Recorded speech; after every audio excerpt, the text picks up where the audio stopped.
Afternoon, guys. So I love showing people some of the bigger and older chainsaws that are in my collection, and today I'm going to show you a different type of saw in that it's a slightly different distinction. While it's bordering on vintage 1970s, so definitely I would say vintage rather than classic, it's not only is it a spectacular engine, but it is, I wonder if it's in that era, if it's the singular most sought after chainsaw anywhere that you can buy. And I am referring to the John Seard 111S. So this is my most treasured saw probably from this era. I have another one, but this one is just perfect. So 1973 on, only for half a dozen years or so, and the 111S is a real rare creature. Not as rare as her earlier sister, if you like, the 110, which had several differences we could talk about. So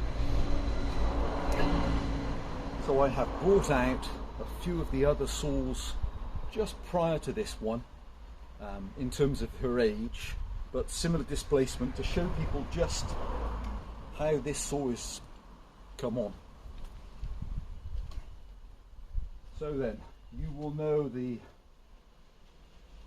big girl on the top is the Rex from 58-ish, 1958, 54mm piston, 54mm stroke.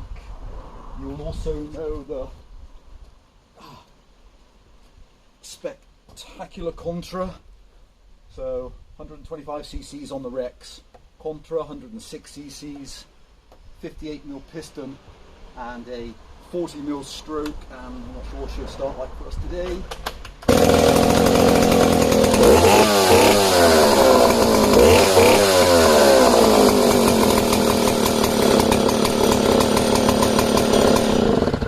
Spectacular professional saw from her day.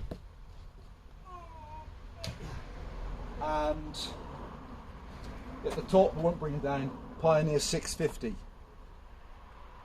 106cc, so that's running a 57mm piston and a 40mm stroke. And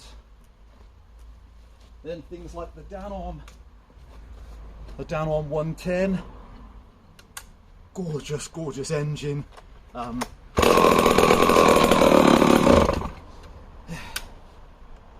Bit of choke maybe? What am I doing here? Choke. Oh! Got the switch in the off position.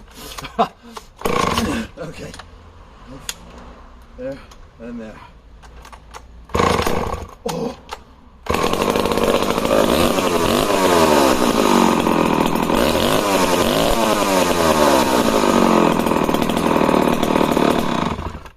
Spectacular again. Early 60s saw, nominal 110cc, 63.5mm piston and 1.375 inch stroke, so 35, just under 35mm on the stroke, nominal 5 horsepower, spectacular. And then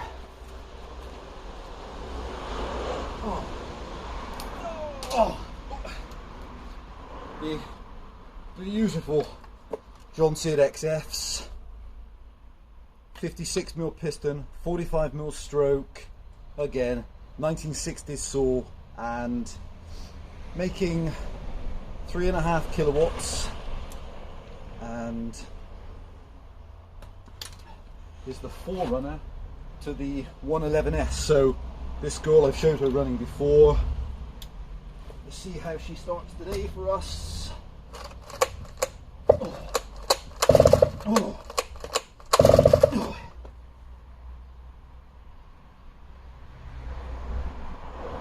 Bit of choke.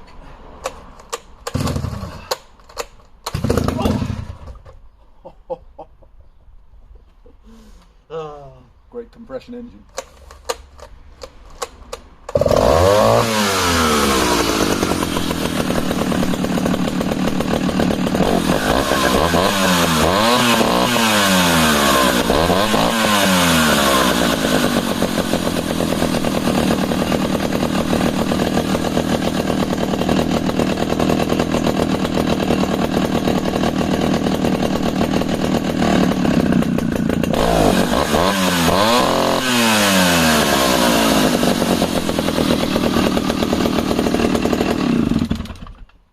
Brute, spectacular, and so circa 6 horsepower, is that right?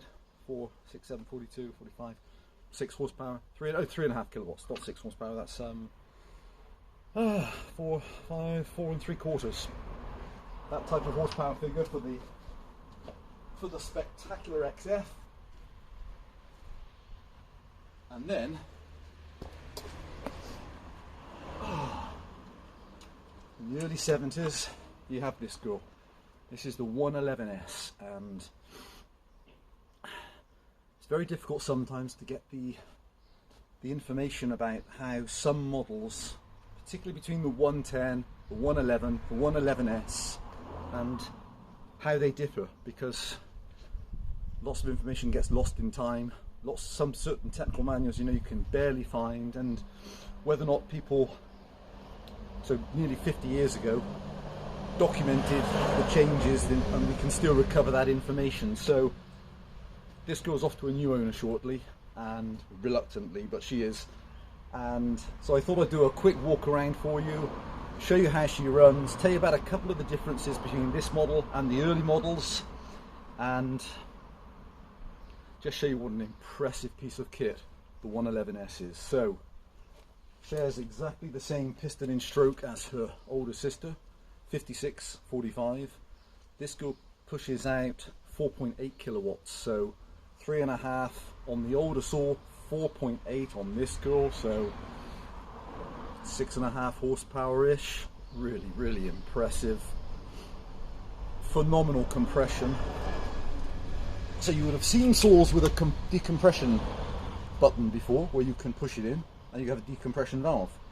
This girl doesn't push. This is a manual decompression valve which works on like a cammed out bolt. So you twist it to engage the decompression valve, and then you're revving. It will not come back off until you close it, and it is needed for this engine.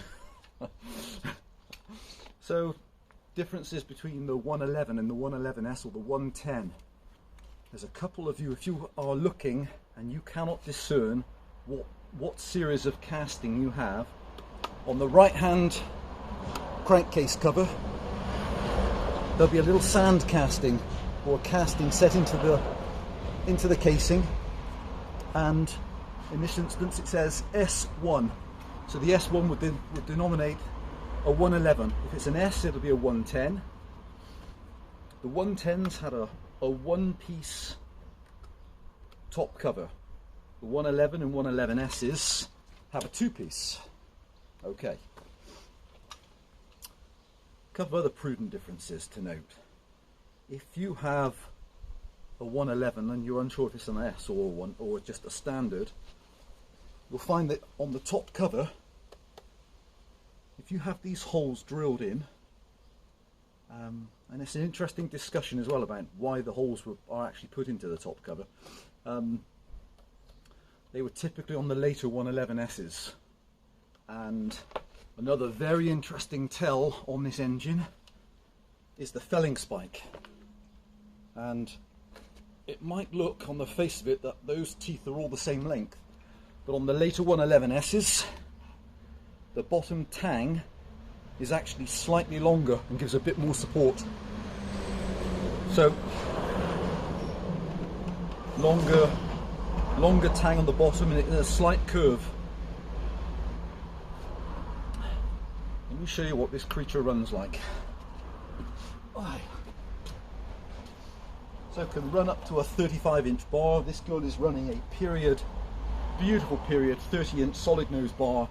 Came from an incredibly wealthy estate. Was only a show saw for the gentleman. and not used for cutting. It is the single most perfect example I think you will ever find of a 111S anywhere from anybody. It's pristine in terms of there's no damage. It's just, you know, some marks from usage or storage over the years, but absolutely complete, all correct nuts and bolts, a thing of absolute beauty. Okay, and will definitely hurt you if you don't treat her with respect. Oh, decompression valve, momentary kill switch. See if she will start without hurting us.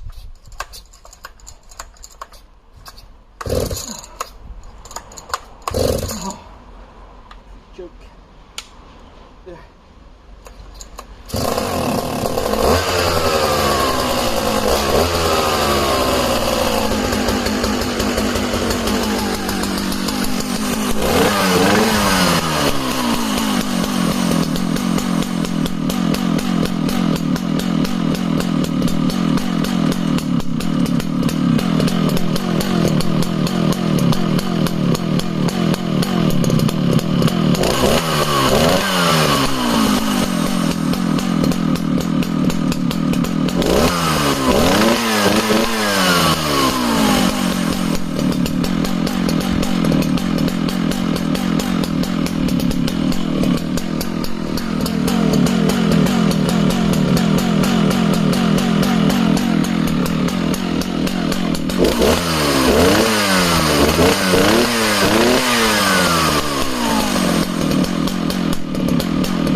Just a brute of an engine, that thumping lazy tick over, and this gorgeous solid nose bar setup, really impressive looking with the 404 full chisel chain.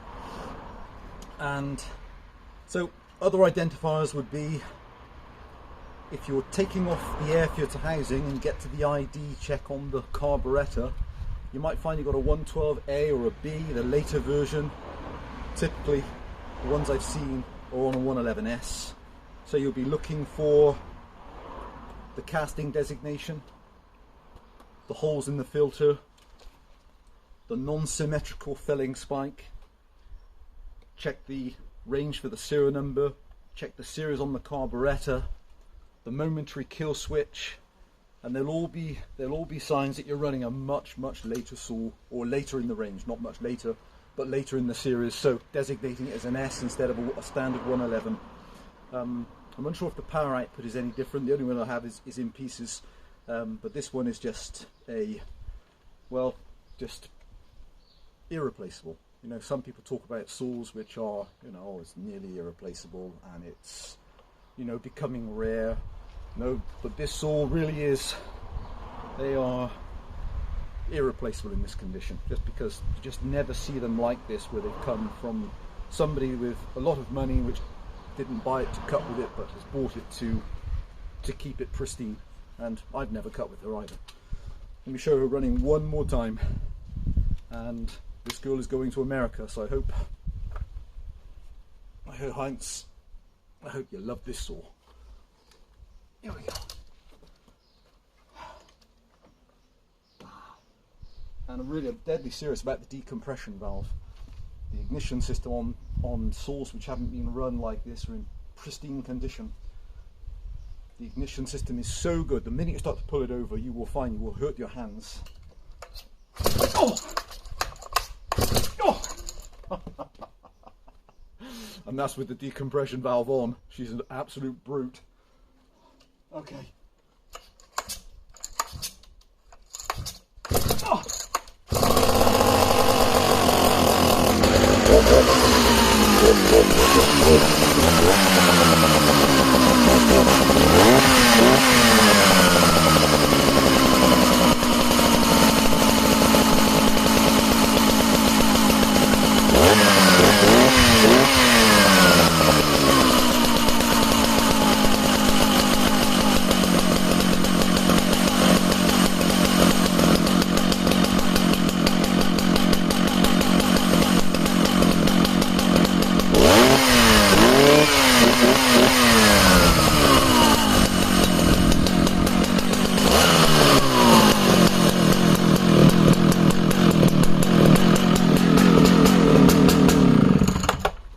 guys, hope that's interesting to see, and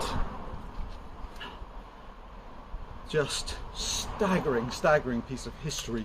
But the engineering on the 111Ss is just so gorgeous and interesting, isn't it then? So from the beginnings of the XF in 1960, and then some 13 years later she has developed into this creature, which is so impressive.